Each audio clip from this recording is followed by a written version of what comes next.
Scroll and Sword, welcome back. You just read Hosea 12 through 14, and I cannot wait to talk about how Hosea ends differently than you would ever expect after all of the warnings that God gave northern Israel, after all of the exposure, all of the judgment. God doesn't close it with distance. He closes with an invitation. God says, I will heal their apostasy. I will love them freely. You see, this isn't earned restoration. It's initiated by God. It's undeserved love. This is grace. It's a real picture of healing grace, and the healing, it goes way deeper than forgiveness. It targets the root of their wandering. If you can remember back through all of the Old Testament that we have gone through thus far, wandering is a constant theme. So the healing is way deeper than just, okay, yeah, you're forgiving. It's trying to get to the root of why their hearts are wandering from Yahweh.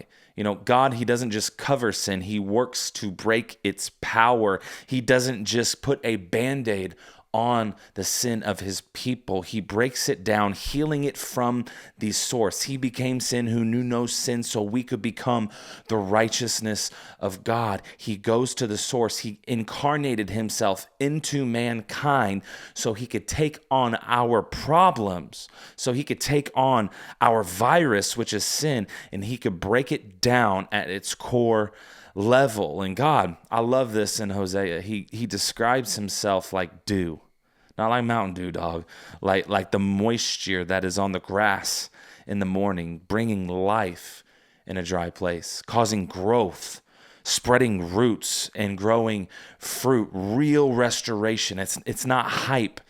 It's steady transformation. And we don't like it, but steady transformation is actually a slow renewal. You are brand new at the moment of salvation, but then you have a slow process of transformation and discipleship throughout your life. And what was once broken becomes a place of strength, even a refuge for others. God doesn't just restore you, he reshapes your purpose. He gives you a restored identity, who you can't even remember who you were. And God restores an identity to you that you were born for. So at the end of Hosea, congratulations on finishing yet another book, I think our 14th book of the year. So at the end of Hosea, the moral of the story is God doesn't just call you back. He rebuilds what you broke. Love y'all. See you in the discussion room.